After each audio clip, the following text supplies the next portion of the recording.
Ayan, magandang gabi po sa inyong lahat. At welcome back na naman po sa ating live. Ayan.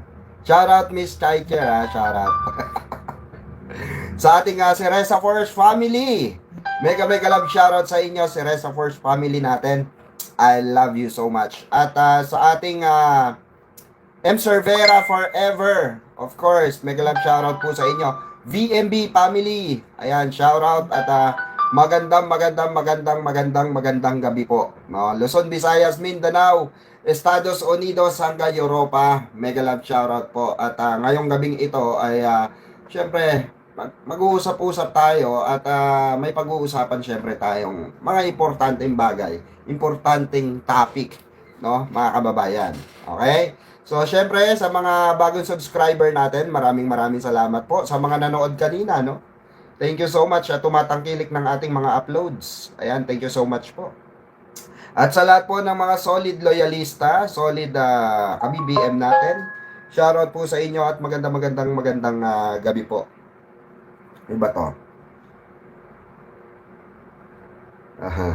Okay. Ba talaga si Boss Mike, ano? Boss Mike! Ayan, shoutout Ma'am Marites. Ayan, Musni. Shoutout po sa inyo. Ayan, sa ating si Reza Force family. Ayan. Pa-like and share po muna. Ayan, at bago tayo mag-start. Okay. No? Ano ba pag-usapan natin? So, syempre, ito po umpisahan po natin. Itong katangahan ni Robin na naman, mga kababayan.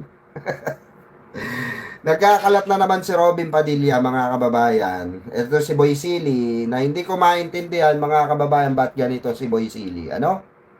Ba't ganito si Boy Silly? Ba't parang walang in-improve ito, mga kababayan? Bakit wala pong in-improve? Ayan, Mom Dali Babes Castro, shoutout po. Ayan, good evening. Salamat po, no? Mami Susan, ayan, shoutout po. At kay Sir Peter pala, shoutout Sir Peter Rivero, shoutout po. Ayan, and of course kay Mami Marilyn Stevens. Ayan, mega love shoutout Mami Marilyn. Okay, meron lamang po tayong i-clarify, no, mga kababayan. Okay. Kasi marami pong nagtatanong bago yung kay Robin, no. Ito muna yung sagutin natin doon sa mga curious. Doon po sa mga nagtatanong sa atin directly. Birador Pikwa, ano bang problema sa Pinklawan at loyalista? May problema ba? Oh, wala pong problema, mga kababayan. Ako na po nagsasabi sa inyo, wala pong problema. Okay?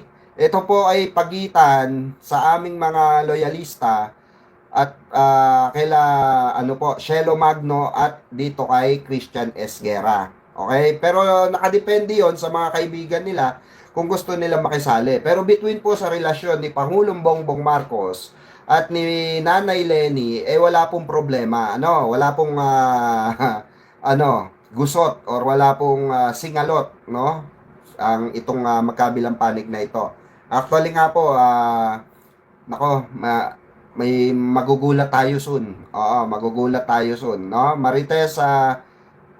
Marites Musni, ayan, shoutout daw po, sabi ni Ma'am Dali Babes. Magugulat tayo soon, dahil feeling ko tapos na ang boxing.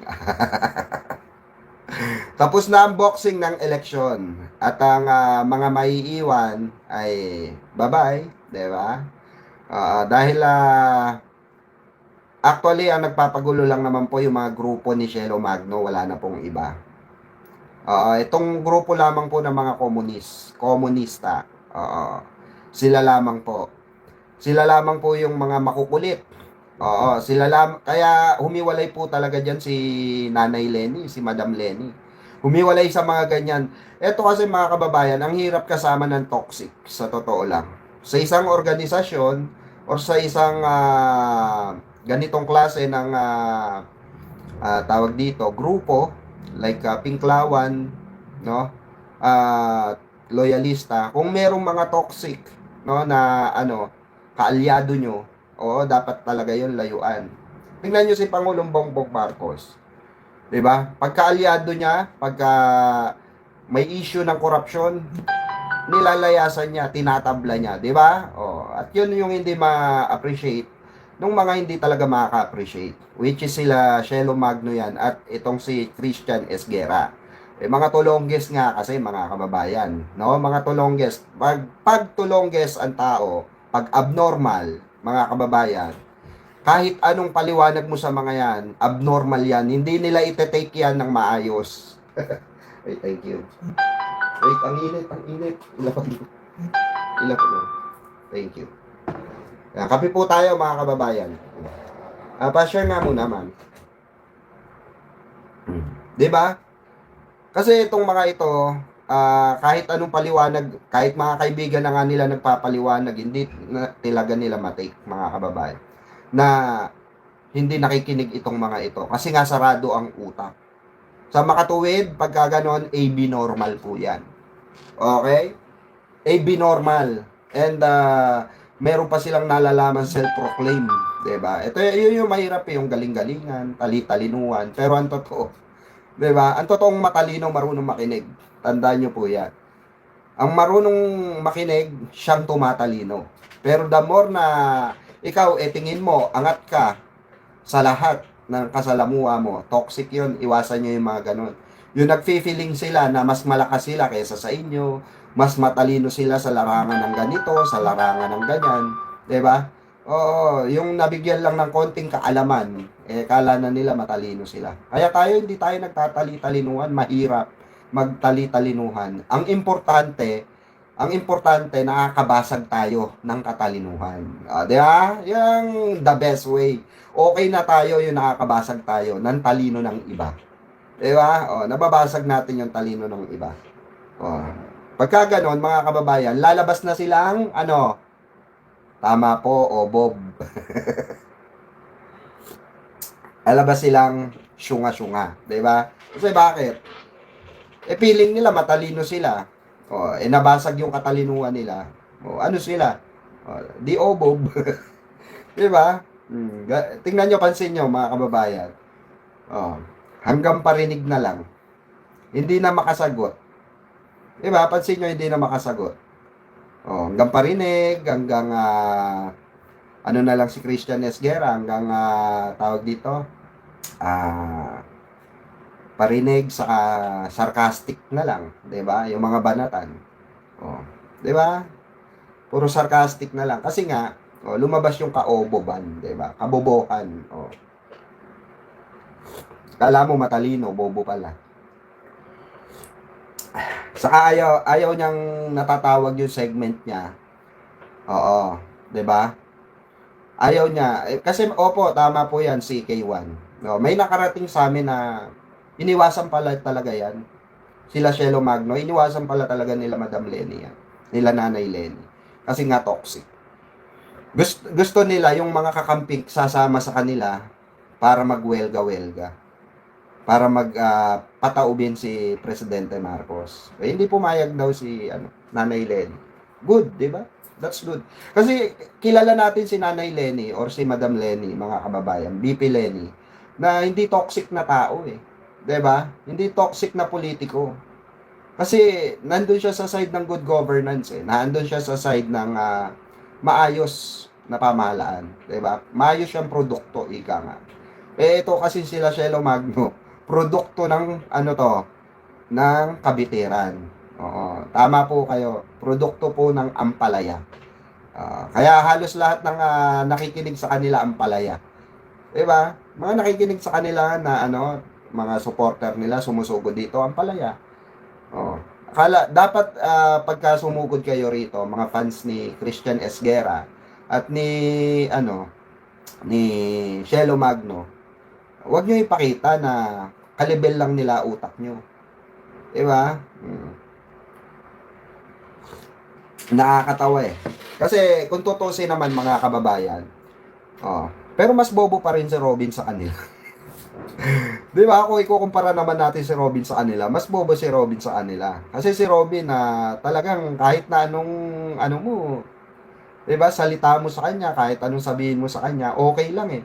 Kasi hindi naman niya talaga naiintindihan, di ba? PMA, si Reza Force PMA, shoutout po.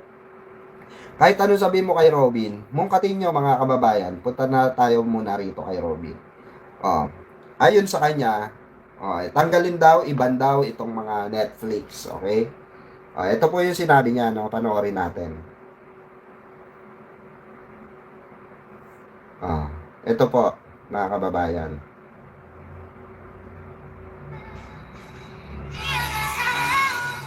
Wait lang po Saan na ba yun?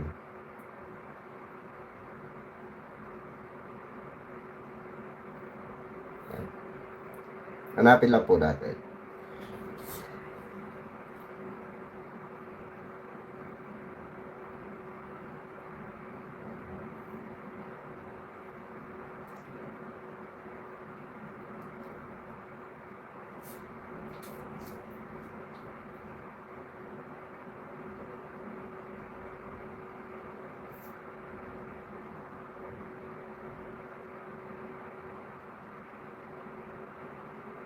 Hmm.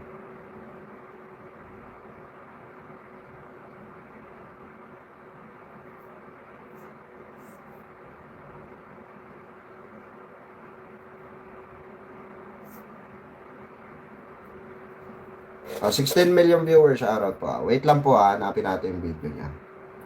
Itinapasa na ang reklamo. Itinapasa na ang reklamong obstruction. Wait nga.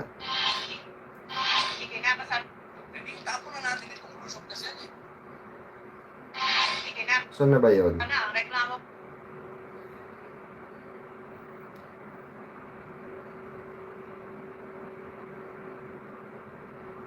Di ko ata na-save.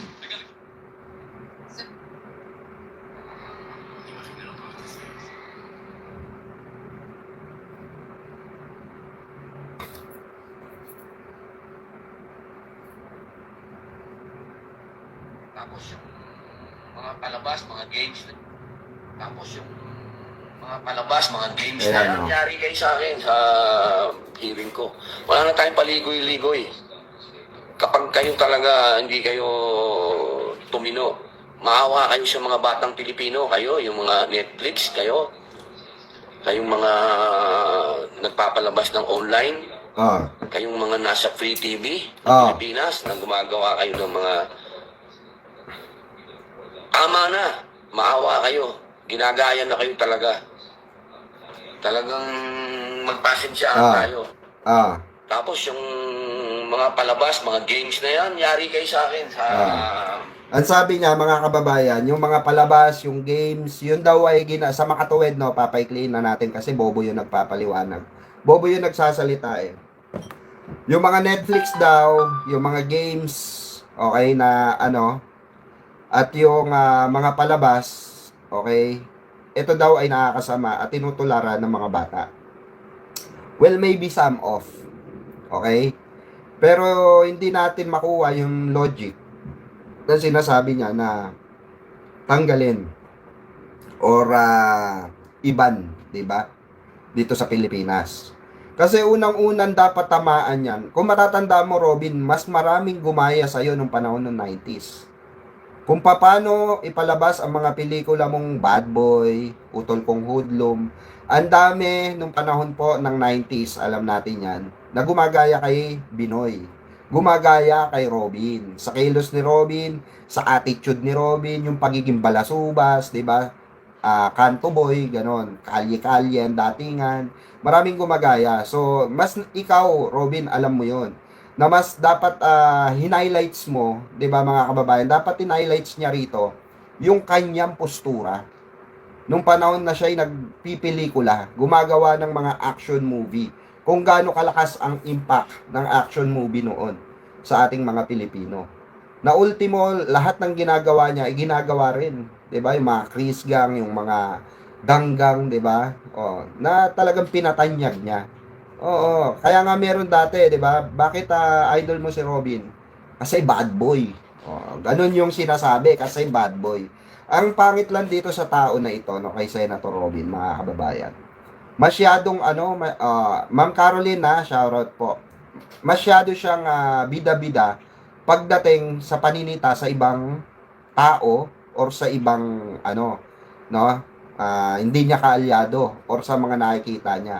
Pero yung sarili niya, ito yung mahirap eh, yung sarili niya hindi niya makorek. Unang-una, ang tinuturo niya sa mga nakakarinig sa kanya, pag ng babae, kailangan damihan. Tama ba yun? Doon pa lang sa mindset na yun, nung narinig ko siya, di ba? Paano yung anak mo si Ali? Sabing ganun sa kanya, di ba? Lalaki si Ali. Sabing ganun, di ba? Lalaki si Ali. Oh, paano pagka nagmahal? Dapat damihan. 'Di ba? O gago, 'di ba? Sarili niyang anak gusto niya pa magdami ng asawa, magdami ng anak sa iba't ibang babae. 'Di ba? Doon pa lang sa katuruan na 'yun, mali na eh. Pang ano na eh, 'di ba? Pang lower grade na talaga eh yung kalidad ng utak. 'Di ba? Kasi na-normalize sa buhay niya 'yun eh. Naging normal sa buhay niya 'yan. Kaya yan yung itinuturo niya. Ngayon, nasita niya, nasilip niya po itong Netflix, nasilip din niya itong mga online games. Well, ako, siguro ma-agree ako doon sa some of terror games na tinatawag or marahas na laro. Kasi yan, pinagbabawal ko rin po yan sa aking mga anak. Yung Roblox, wala naka-install. Yung mga COD, walang naka-install. Yung mga ML, walang naka-install. Kung gusto nyong maglaro, yung mga normal na laro, Tetris, yung may matututunan kayo, yung mga gamit nyo yung utak nyo. Diba? Kasi, diyan, skilled ano yan eh. Yung mga ML kasi, skilled ano yan. Although gagana ang utak mo dyan, strategic game kasi yan. So, matututo ka sa mga strategy. Pero, marami na kasi nasisirang pag-aaral ng bata sa ganyang klase ng laro. So, ako talaga, approve ako na iban yung mga ganyang klase ng laro. Yung mga barilan, no? Pero yung Netflix, siguro i-moderate. Or, kasi hindi naman yung mga pelikula. Siguro ihiwalay. 'Di ba? Ihiwalay. Saka, Robin, siguro, bago ka sana magsalita ng mga or mag-suggest ng mga ganyan, magpasa ka muna ng batas. No? What do you think, mga kababayan? Kasi ang hirap nung nagsasuggest ka na nagsasuggest, wala ka pa naman na ipapasang batas. Tama ba? Kasi wala pa naman siya na ipapasang batas. Ano na bang naipasa niyang batas? Maliban sa katangahan niya at kabobohan niya sa Senado. Wala pa naman po, di ba? Ito yung mga utak ng DDS na pinagmamalaki nila na para bang gusto nilang tularan ng mga kabataan Pilipino. 'Di ba? Parang yun yung gusto nilang ipamana sa kabataan dito, 'di ba? Mga manonood, sa mga makakapanood na eto kami. Ganito kami mag-isip, eto dapat tinutularan ng bata. Oh, come on. 'Di ba? Oh, come on. Wag na. Okay na kami. Okay na mga anak namin. 'Di ba? Kami na lang magtuturo na iwasan kayo. Di ba? Iwasan kayo, iwasan sila Shelo Magno, iwasan sila Christian Esguera, di ba? Kasi magkakahilera eh. Actually, yung kabobohan mo, above lang ng, medyo mababa lang ng konti kala Christian Esguera sa kay Shelo Magno. Di ba, mga kababayan? Agree ba kayo na bobo yung mga yon? Ako naniniwala ako bobo yung mga yon.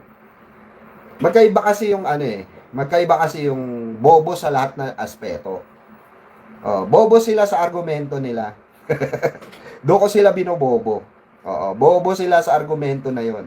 Kung ano yung argumento, maybe may talino sila sa ibang bagay, pero yung argumento nila na pinaglalaban, bobo sila ron sa part na yon. Kaya nga po, 'di ba? Ayaw kumasa sa Bengador. Bengador ang naghahamon sa kanila. Ayaw kumasa sa Bengador. 'Di ba? Paano mo maipaglalaban na tama ka? O sadyang may tama ka lang, 'di ba? Kagaya ni Robin Padilla. Si Robin Padilla, alam na namin may sapak talaga 'to. Obvious na obvious po sa ano niya. 'Di ba? Pag pananalita niya, pag-uutak niya, obvious na obvious, 'di ba? Kaya wag na po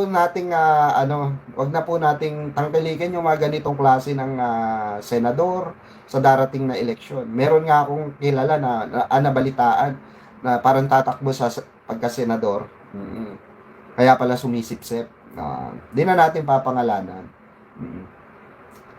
Sobrang sipsip. Parang gets nyo ata eh. Pero tingin ko hindi naman mananalo. Mahina. Oo. Sumisip-sip siya ngayon sa administrasyon. Pero tingin ko hindi mananalo.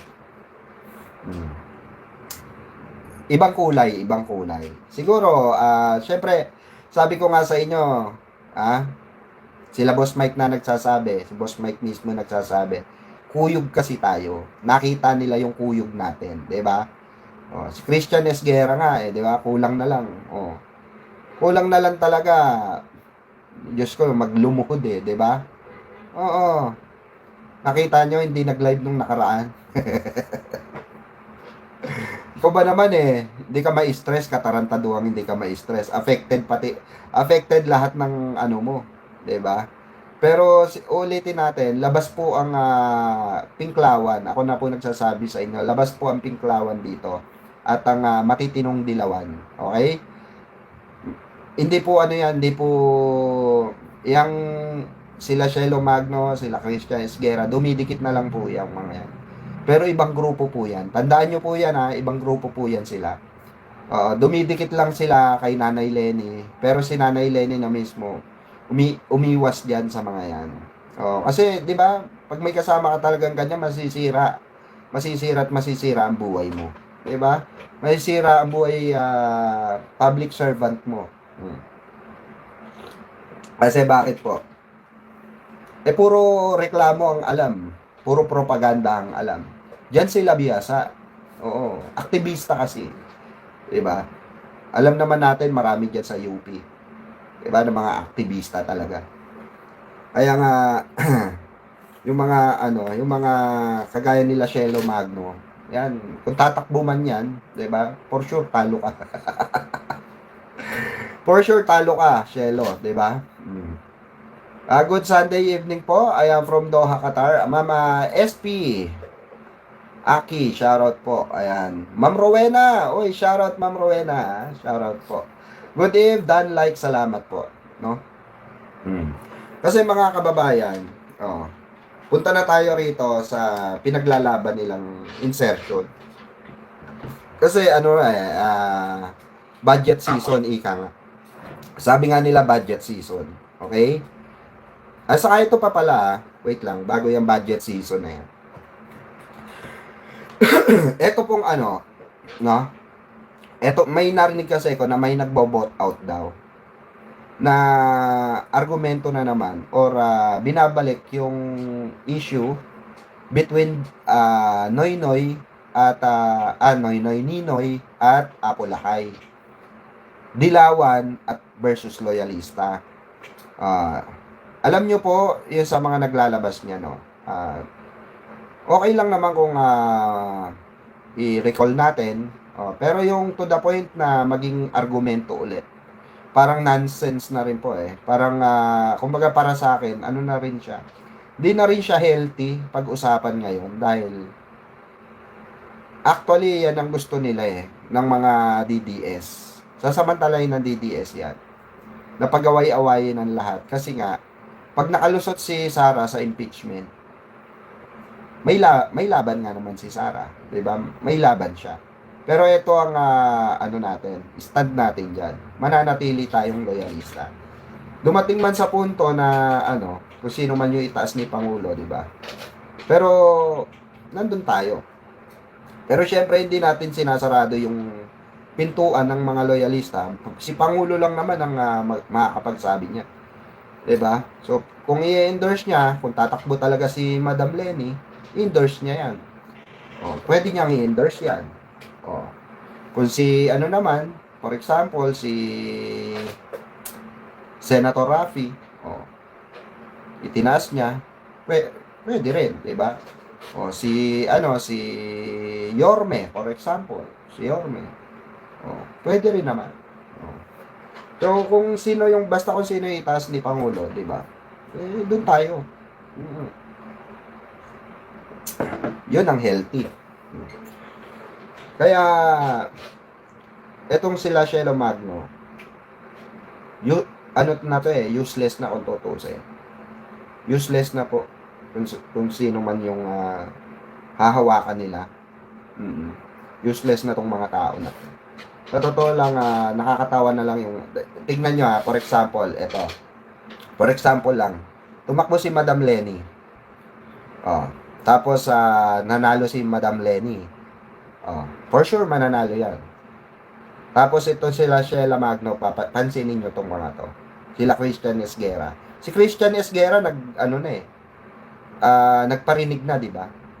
Sabi niya, yung mga nagsasabi na, yung nagsabi sa akin na gusto ko maging spokesperson pagka nanalo si Lenny. Hindi po, never ko pong gumanon siya, di ba? Pero minamarket na niya, no? Nagpaparinig na agad siya. Kasi alam niya na pag tumakbo si Nanay Lenny, sure win. Sure win talaga. Kahit pa sabihin natin makatawid si Sara Duterte sa sa tawag dito, makatawid siya sa impeachment na ito na kinakarap niya. Kahit tumawid siya dyan, for sure di siya mananalo. Oo, sure yan. Di na yan mananalo. Napakadaming kabataan na bagong botante. Tandaan nyo yan. Diba? And some of them talaga, inaantay lang sila ni Robredo. Raffy Tulfo. Actually, ang lakas na ng ang lakas ngayon ng usaping Raffy and Lenny. Oh, 'di ba? Lenny, Isko, sino pa? Tulfo. Oh. 'Di ba? Wala, hindi kayo nagtataka si Banatbay, binabanatan na niya si Isko kasi tumataas na po yung ratings ni Yorme. Oh, di parang ang tendency parang ginamit lang ni Banatbay. Alam naman natin Isko niyan yan. 'Di ba? Oh. Ngayon binabanatan na niya si Yorme. Oo. Etong si Yorme, alam natin na nangampanya sa kanan niya noon. Ito sila Banatbay. Oh. 'Di ba? Isko vlogger yung mga yan Pero biglang binanatan, 'di ba? So meaning to say, talagang itong sila Banatbay manggagamit. Oh, ginamit lang nila si Isko, 'di ba? After nilang pakinabangan, ngayon binibira na nila. Wala rin sa hulog no.